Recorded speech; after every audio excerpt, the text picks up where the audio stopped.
judulnya Bapak Ibu? Doa yang berharap belas kasihan Allah. Mari kita lihat Lukas 18 ayat 10. Setelah itu loncat ayat 14. Ada dua orang pergi ke bait Allah untuk berdoa. Yang seorang adalah Farisi dan yang lain pemungut cukai. Aku berkata kepadamu, ini ucapan Yesus, orang ini, siapa orang ini? Si pemungut cukai tadi pulang ke rumahnya sebagai orang yang dibenarkan Allah, dan orang lain itu tidak. Sebab barang siapa meninggikan diri, ia direndahkan, dan barang siapa merendahkan diri, ia akan ditinggikan. Jadi Farisi itu berkata, aku orang benar Tuhan, aku tidak seperti pemungut cukai itu, aku memberikan perpuluhan, aku puasa Senin Kemis, lihat kurus kering saya. Dia berharap diberkati Tuhan lebih karena keheibatannya. Tetapi pemungut cukai itu memukul-mukul dirinya, tidak berani melihat ke langit. Oh Tuhan ampuni aku, Tuhan ampuni aku, belas kasihan-Mu turun atasku.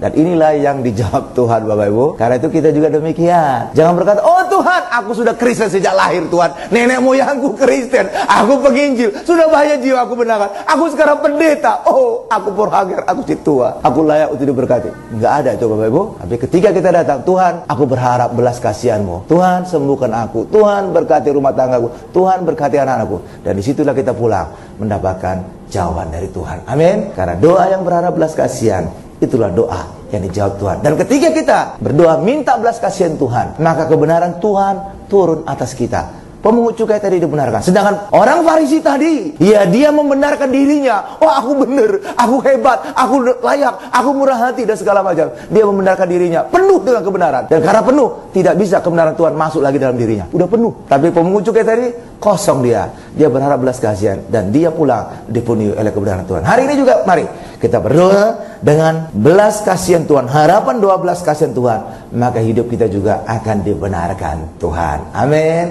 Berikan dulu kemuliaan luar biasa bagi Tuhan Ibu Bapak Ibu.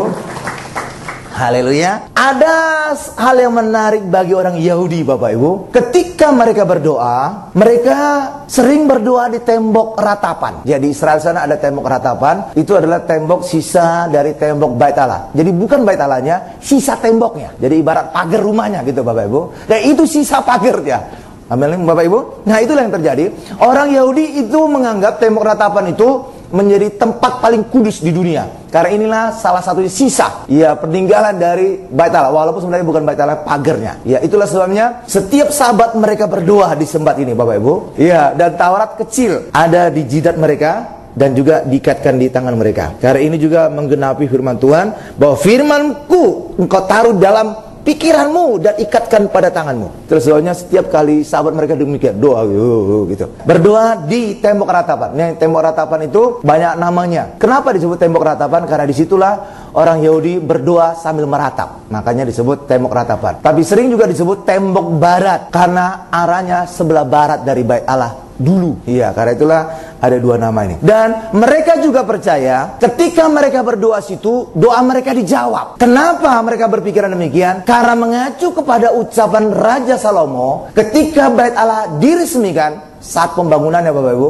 Raja Salomo berkata, di bait Allah ini, di tempat ini, siapapun yang berdoa dan minta apapun, Tuhan jawab dari surga. Dan ini mereka pegang terus Bapak Ibu. Itulah sebabnya, karena bait Allah sudah tidak ada, temboknya juga nggak apa-apa, dijadikan seperti bait Allah sebagai titik kontaknya.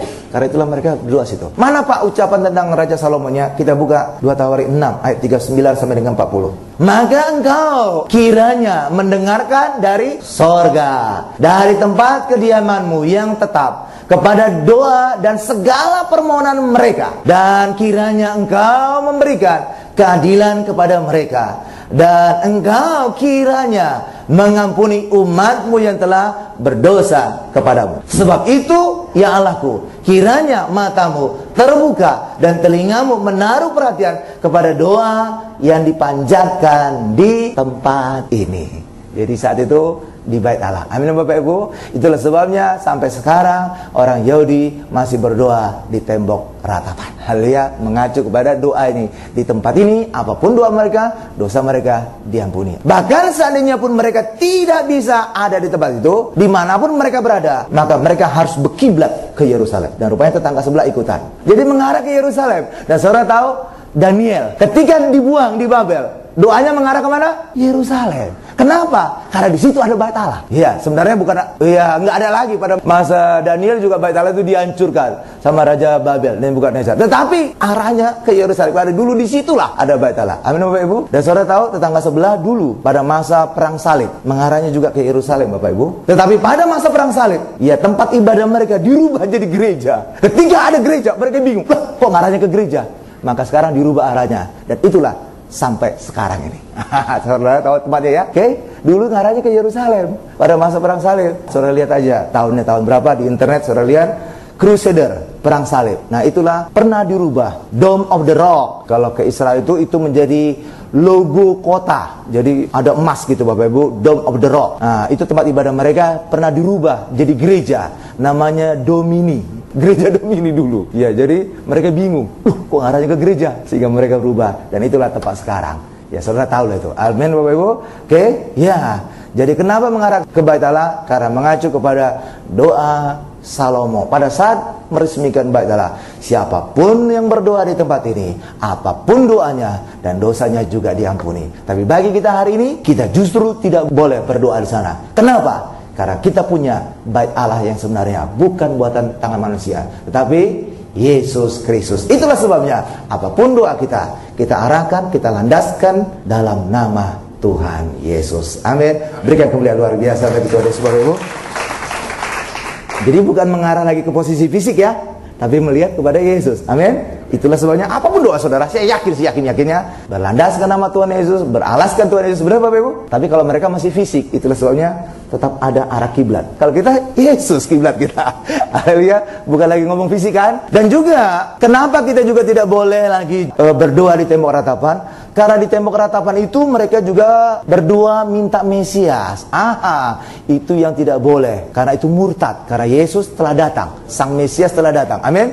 Sehingga kalau saudara doa situ, saudara juga sama dengan murtad. Karena menolak kehadiran Yesus. Ya, mereka minta Mesias karena mereka tidak percaya kepada Yesus. Tapi hari ini kita percaya bahwa Yesus adalah Sang Mesias, Yesus adalah Bait Allah. Apapun doa kita, arahkan dalam nama Tuhan Yesus, landaskan dalam Tuhan Yesus, dan Allah akan menjawab doa kita dan dosa kita juga diampuni. Amin. Luar biasa. Sekarang kita masuk pada bagian kedua. Nah, awalnya Salomo sangat dikasihi Allah. Bahkan mungkin satu-satunya raja yang mendapatkan nama khusus dari Allah adalah Salomo. Namanya Yedijah. Yedijah. Itulah nama dari Allah yang diberikan kepada Salomo. Ya, Yedijah. Artinya apa Yedijah? Yang kukasihi. Salomo sebenarnya juga namanya bagus. Salomo dari situlah dari kata shalom, damai. 2 Samuel 12 ayat 25. Dan dengan perantaraan Nabi Nathan, ia itu Allah, huruf besar, menyuruh menamakan anak itu Yedijah oleh karena Tuhan. Ayat 24-nya. Kemudian Daud menghibur hati Batseba, istrinya. Ia menghampiri perempuan itu dan tidur dengan dia, dan perempuan itu melahirkan seorang anak laki-laki. Lalu Daud memberi nama Salomo kepada anak itu. Tuhan mengasihi anak ini, lanjut kepada ayat 25 tadi, dan memberi nama Yedijah. Ya, Bapak Ibu. Inilah satu-satunya raja yang mendapatkan nama spesial dari Allah, Yedijah. Benar ya? Itu awalnya. Ini awal ya Bapak Ibu. Awalnya demikian. Tetapi ternyata di kemudian hari Salomo terpengaruhi oleh istri-istrinya. Iya, kenapa terpengaruhi? Istrinya banyak bener. Ada 700. Ya, gundiknya aja ada 300. Totalnya 1000. Jadi saudara bisa bayangkan demikian banyak. Jadi misalkan dia ketemu istri pertama, maka 3 tahun kemudian baru dia ketemu lagi istri pertama. Ya, mungkin karena himatnya dia sungguh-sungguh dengan himat, sehingga apa? Istri-istrinya itu sebenarnya putri-putri raja semua, Bapak Ibu, yang 700 itu. Itu adalah perkawinan politik. Ketika dia menikahi istri-istri dari putri-putri raja tadi, maka kerajaan itu menjadi hopengnya, menjadi sahabatnya. Benar Bapak Ibu? Jadi keluarga kan? Ya, dan berharap dengan keluarga itu, maka kerajaan jadi aman. Tidak ada gangguan, tidak ada peperangan. Benar? Tetapi apa yang terjadi? Dia berharap kerajaannya terpelihara karena banyak kerajaan menjadi sahabatnya, menjadi keluarganya, menjadi familinya. Justru itu menjadi awal kehancuran. Kenapa? Karena dia kemudian terpengaruh oleh berhala dari istri-istrinya. Dan bukan hanya itu, dia juga ikut menyembah berhala itu. Dan itulah awal Allah murka.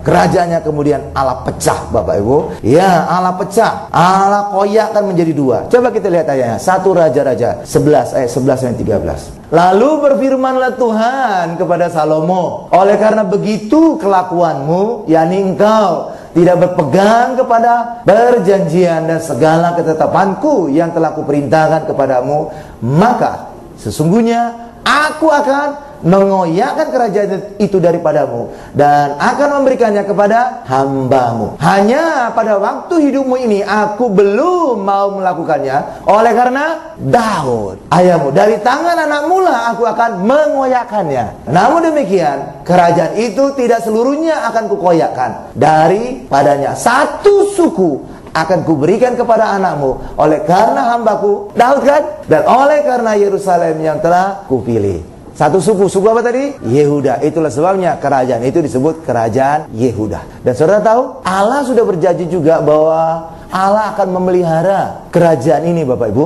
Itulah sebabnya kerajaan Yuda itu masih ada sampai sekarang. Masih ada? Iya. Mana Pak? Tidak ada lagi di Israel kerajaan Yuda. Oh, telah berubah nama. Dan itulah sekarang disebut orang Jus, orang Yahudi. Itu bahasa kata suku Yehuda. Sampai sekarang ada kan? Israel sana. Itulah sebabnya kalau saudara berkesempatan ke sana, tanya, kamu suku apa? Dipastikan semua suku Yehuda. Suku yang lain sudah hilang. Karena apa? Karena Tuhan juga sudah berjanji kepada Daud, aku akan mempertahankan rumahmu, kerajaanmu akan bertahan selama-lamanya. Dan itulah sekarang Israel, suku Yehuda saja yang terpelihara. Kenapa hanya suku Yehuda saja? Karena Raja Daud berasal dari suku Yehuda. Amin, Bapak Ibu? Luar biasa kan?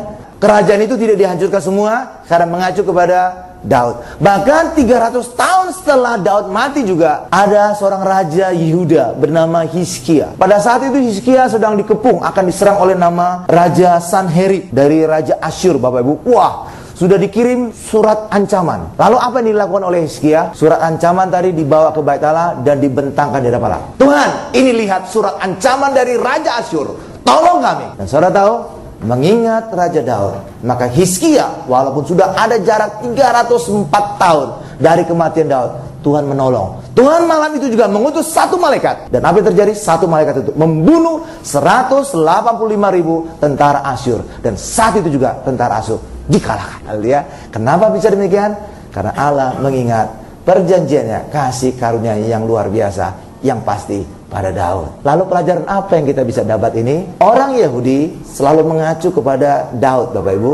Bahkan saudara juga baca di Injil, pada saat ada orang cacat, apakah buta, apakah lumpuh, apakah kusta, ketika mereka ingin disembuhkan Tuhan Yesus, saudara tahu teriakan mereka? Seruan mereka, Yesus anak Daud, kasihanilah kami. Ngacu kepada Daud. Yesus anak Daud, kasihanilah kami. Bagi orang Yahudi, mereka tidak menerima Yesus, mereka hanya percaya kepada Daud. Itulah sebabnya apapun doa mereka selalu ngacunya kepada Daud. Tapi bagi kita hari ini, kita bukan orang Yahudi, doa kita dalam nama Tuhan Yesus. Dalam nama Tuhan Yesus sembuhkan aku Bapa. Dalam nama Tuhan Yesus berkati aku Bapa. Dalam nama Yesus berikan aku jodoh. Dalam nama Yesus berikan aku turunan. Bagi kita hari ini, Yesus adalah Tuhan. Dalam nama Yesuslah semua doa kita dijawab. Tapi bagi orang Yahudi, dalam nama Daud. Itulah sebabnya dalam Injil, apapun itu saudara baca, ketika mereka akan disembuhkan Tuhan, selalu berseru, Yesus anak Daud. Mengingatkan janji ini, janji kepada Daud. Benar? Ya, tapi bagi kita tidak lagi.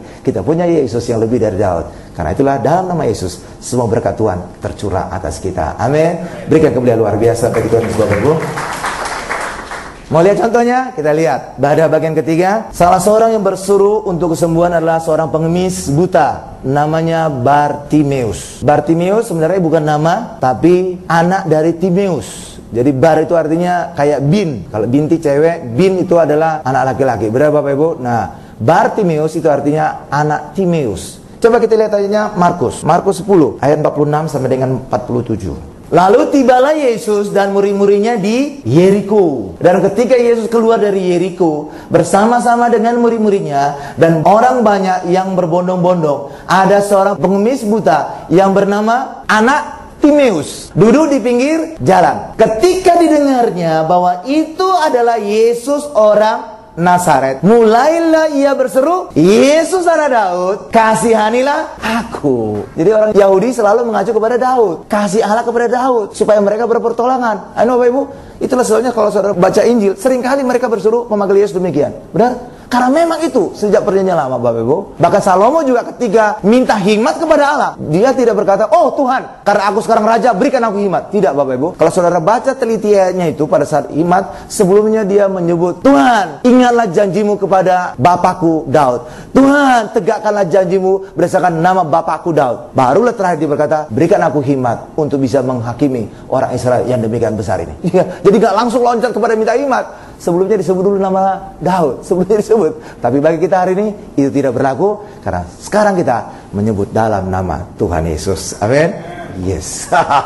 Kita buka aja tentang yang ibu kanan tadi. Coba Matius 15 ayat 22. Maka datanglah seorang perempuan Kanaan dari daerah itu dan berseru, kasihanilah aku ya Tuhan, anak Daud, karena anakku perempuan kerasukan setan dan sangat menderita. Tuh lihat Bapak Ibu. Tapi jawaban Yesus, ya pertama Yesus cuek, tapi dia ngotot juga langsung dibilang dogi. Coba scroll dulu. Ada kata anjing, ada kata dogi. Karena itu saudara jangan menyebut Yesus anak Daud, saudara didogi-dogi nanti. Tetapi Yesus menjawab, tidak patut mengambil roti yang disediakan bagi anak-anak dan melemparkannya kepada anjing. Iya anjing kan? Bener. Karena itu orang Kristen jangan menyebut Yesus anak Daud, didogi-dogi dan kita haleluya Bapak Ibu. Kita hanya menyebut Yesus Tuhan, dan disitulah menjadi jalur kita beroleh kuasa Tuhan, beroleh penyembuhan, beroleh mujizat, beroleh berkat, beroleh kemenangan dalam kehidupan. Berikan kemuliaan luar biasa bagi Tuhan Yesus Bapak Ibu. Karena itulah Bapak Gembala sidang kita, Bapak Reji paling anti ada lagu Natal Yesus anak Daud kan, selalu dirubah menjadi Yesus anak Allah. Karena ini jangan sampai kita didogi-dogiin. Oke? Nggak akan pernah saudara dengar di TV itu Yesus anak Daud, nggak pernah. Oke? Itu hanya orang Israel yang menyebut. Kenapa? Karena mereka menolak Yesus, mereka punya jalurnya hanya lewat Daud. Kalau kita, jalur kita hanya Yesus Kristus. Ada satu hal menarik ketika Yesus nanti akan menyembuhkan Bartimius tadi Bapak Ibu. Ketika Yesus memanggil dia, panggil dia. Jadi ketika dia berseru-seru demikian, Yesus anak Daud, Yesus anak Daud. Ya, lalu Yesus berkata kepada muridnya, panggil dia, panggil Bartimius tadi. Dan apa yang terjadi ketika dia dipanggil? Saudara tahu reaksi pertama dia? Dia membuka jubah pengemisnya. Yes, dia buka. Kenapa? Karena pada saat itu orang yang mengemis di Yeriko, orang yang mengemis di Yerusalem punya jubah pengemis. Jadi ibarat kayak di luar sana lah, ya ada jubah parkir resmi. Nah itu juga demikian. Ketika pengemis ini dipanggil, dia langsung membuang identitas lamanya sebagai pengemis, sebagai orang buta. Dan ketika dia buang, dia datang kepada Yesus, dia mengalami kesembuhan, matanya dicelikan. Hal yang sama juga dengan kita. Ya, ketika kita datang kepada Yesus, dipanggil Yesus, buang identitas lama kita, buang manusia lama kita, buang penyakit kita, buang ketidakpercayaan kita. Hari ini datang kepada Yesus, disitulah pemulihan, berkat kuasa kita alami. Dan kita hari ini disembuhkan, kita diselamatkan, kemenangan terus kita alami dalam kehidupan. Berikan kemuliaan luar biasa bagi Tuhan Yesus Bapak Ibu. Haleluya. Itulah sebabnya ketika kita dalam Kristus, yang lama sudah berlalu, yang baru sudah datang. Jubah dosa kita, jubah masa lalu kita, tanggalkan di belakang kita. Kita lihat 2 Korintus 5:17 menjadi ayat terakhir kita. Jadi siapa yang ada dalam Kristus, ia adalah ciptaan baru. Tanggalkan manusia lama kita, tinggalkan manusia lama kita, tinggalkan jubah pengemis kita, tinggalkan penyakit kita. Hari ini kita dalam Yesus, ciptaan yang baru. Yang lama sudah berlalu, sesungguhnya yang baru sudah datang. Inilah yang harusnya kita alami. Sudah tinggal di belakang. Penyakit yang lama, dosa yang lama, kenajisan lama, hidup yang lama sudah berakhir. Karena kita dalam Yesus, hidup yang baru. Lalu Pak, apa yang terjadi dengan wanita ibu kanan tadi? Ketika dia masih melihat Yesus sebagai anak Daud, Yesus mendogi-dogiin dia. Tetapi kemudian dia berkata, ucapannya dirubah, Tuhan, sembuhkan anakku. Ketika dia berkata, Tuhan, disitulah ada iman. Karena hanya orang yang punya iman lah yang bisa berkata kepada Yesus Tuhan. Orang Yahudi tidak pernah menyebut Yesus Tuhan karena mereka tidak punya iman terhadap Yesus. Ketika dia berkata, Tuhan, sembuhkan putriku, sembuhkan putriku yang kerasukan setan. Dan ketika dia berkata Tuhan kepada Yesus, disitulah ada iman. Dan ketika ada iman, dia berkenan di hadapan Tuhan. Dan Yesus kemudian berkata, pulanglah, anakmu sembuh. Bagi kita juga hari ini, bukan dalam nama Daud, tapi hari ini dalam nama Tuhan Yesus, Tuhan kita. Disitulah Tuhan akan menyembuhkan, disitulah Tuhan akan menyelamatkan, disitulah kemenangan Tuhan berikan bagi kita. Amin. Berikan kemuliaan paling dahsyat, paling lama bagi Tuhan Yesus. Kita tundukkan kepala kita.